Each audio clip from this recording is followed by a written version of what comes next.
Did you know that you can make healthy, fun snacks during fall season with your family and friends? Here to tell us more about it is Family and Consumer Sciences agent Jana Anderson. Hi Jana, thanks for joining us today. Absolutely, you're welcome. Thank you for inviting me. Of course. So why would it be important to have healthy snacks during fun gatherings? I think it's important because we kind of take the focus sometimes off of food. When we have a lot of people around, we focus on fun, we focus on conversation, and it's a really, really good way, a sneaky way to hide in some vegetables and certain foods and people not even notice it. Ah, that is an excellent point.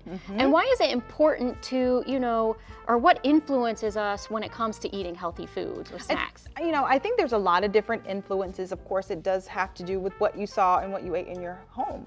When you were growing up, it has to do with culture. It has to do what your family says tastes really good. So our palate is different depending on what region we grew up in.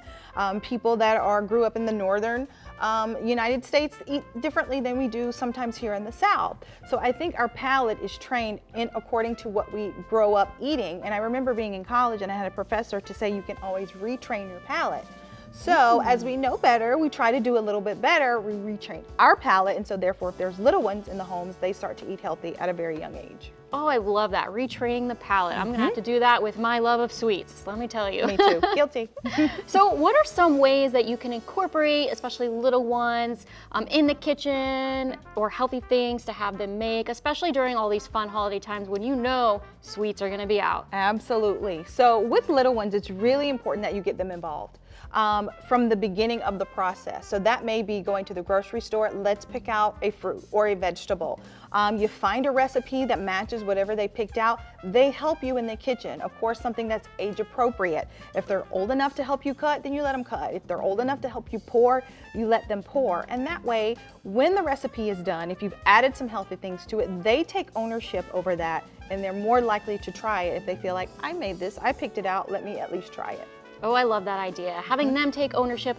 I did this, now I'm really going to try it. Absolutely. Another thing I'm gonna have to try with my nieces and nephews. Yeah, that's right, that's right. And kids, green things in the fall, it's, Halloween time and other things that we celebrate. So, making it fun, making it creative, and like you said, giving them ownership over it helps at the end of the day.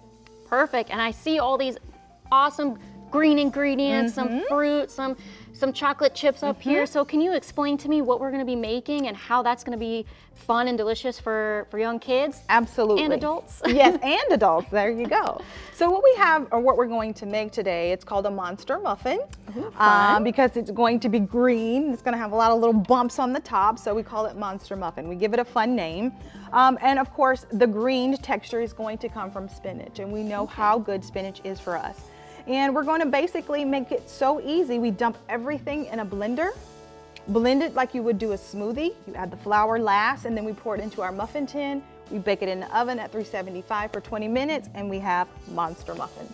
Oh, that really does sound so delicious, and the fun name is gonna make kids, and even myself as an adult, wanna try it. Absolutely. So I can't wait to see how it's done. All right, you ready? I'm ready. All right, so the first thing I'm going to add, this is 2 bananas that we have here that I've already cut, and we're just gonna dump that right in our blender there.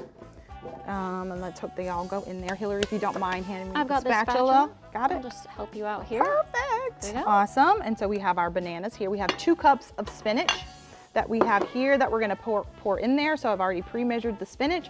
We're gonna put that right in there in the blender. All right, and so our next ingredient, I'm just gonna stack our bowls here so they're out of the way, is oatmeal. So this is 1 cup of oatmeal that you're gonna add to your blender. And just pour it right in there, doesn't matter the method or how, the order that you pour it in there. And so now we have 1/8 teaspoon of salt and then a 1 teaspoon of baking soda. Okay. So we want it to rise, and we're gonna pour that in there. We're gonna add some milk. This is 1 cup of milk that we're gonna add. So it really is just like a smoothie. So we're adding that milk in there. And we're gonna add 2 eggs. So we're gonna bind the ingredients together. We have 2 eggs that we're just gonna pour right in. I'm loving this already because it seems so easy, especially super just simple. pouring it in that blender. Absolutely, super, super simple. And then our last ingredients, we have 2 tablespoons of unsalted butter, so it's not a lot. And you can also use any kind of substitutes for butter. If you use alternatives, that can be used as well. Okay. And then we have some vanilla to give it some good vanilla flavor in there. And this is 1 teaspoon of vanilla that we're gonna add to give it that good vanilla flavor. And then we have some honey. So people who are not big fans of adding sugar, you can add honey or agave or any type of syrup you like to add to give it just a little bit of sweetness to it.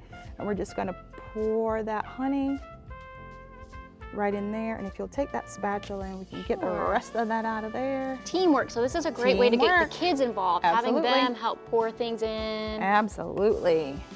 And so that is done. And so now what we're gonna do, we have 2 remaining ingredients. We have whole wheat flour and we have chocolate chips. This is gonna be our very last ingredient that we put in there, but we're gonna give this a whirl in our blender. Okay. You can get it on there, right? There we go, we heard our click. Let's line our arrows up this way. And then we're simply going to puree, making sure that we get the spinach nice and blended in there. So it really just kind of looks green. It doesn't have any texture to it. Okay. Okay, ready? Watch your ears. We're gonna give it a Right. blend. I do 2 blend cycles with the first of the batter, and I'm just gonna take that spatula, or if you don't mind, if you'll just push the sides down in there so we can get that big banana on the side down in there. Sure. On that opposite side. There it and then we're is. gonna blend it Okay. one more time Okay. before we add our flour in there. Right, let's go.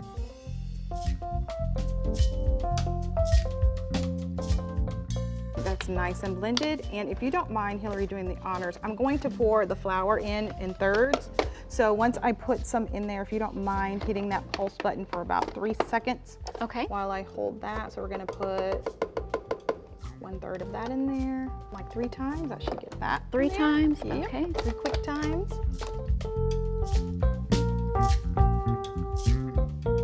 So now we should have our batter. All right, sounds Okay. good. All right, so we're gonna take that off, and we have a muffin tin here. You can use mini muffins or a regular muffin tin. This is gonna make 12 muffins. If you have a mini muffin tin, it should make probably about 24. And then we're gonna pour right in our muffin tin that we've already greased with some non-stick spray. And we're gonna pour that right in there. I love this again because it really is so simple. Super simple. Using the Absolutely. blender can be really fun for kids, you know, they love pressing buttons, you know, making right. it fun for everyone in the family. That's right, and it takes the guesswork out of it. Like when you use a mixer, it's like, oh, how long should I do that? Everything in this just goes in there at once. The only extra thing that you have to add is the flour, and you just pulse that in there. You add the chocolate chips on top if you want to add chocolate chips, and then if you don't want to add the chocolate chips, you can always add raisins to the top to give it a little bit more texture, and to also add just another little bit of sweetness to it. But I love chocolate. And these are semi-sweet chocolate chips that we're gonna add to the top. And I'm just gonna get that remainder of that out of there. And then we're gonna put it in our oven. I already Just a can't little wait bit. to see how these turn out. I know, I smell the chocolate chips over here. All right, so there's that. And then we're gonna add a few, I'm gonna put it right here, chocolate chips on top, making sure that we washed our hands really good. We're just gonna add a few on top. And that also seems like a fun thing for the children to do to get them involved as well. Absolutely. And you know, who doesn't love chocolate? I mean, maybe I know one person that does not like chocolate, but most people do like chocolate. So we're gonna be kind of generous with our chocolate chips that are on the top there. And we won't bother that last one. It looks like it needs a little bit of help in that last muffin tin there. And so that's it. So you're gonna take your muffin pan, and I tried to pour it in there where it's not to the top so it doesn't spill over, but you put it in your oven that you've preheated at 375. So you just stick that right in there, and they're gonna bake for 20 minutes, and then you have muffins. Wow, it seems so easy, It is. simple, and fun. It is. So I did make some ahead of time so we could have some to try together. So they're right there on there. And so these are our monster muffins, and they look just like a monster. Oh my goodness, these Nice look and delicious. green. They do remind me of a monster, perfect do. for fall, perfect for, you know, the month of October. Absolutely. Okay, you want to try? Absolutely, All they right. look delicious. Split it in half.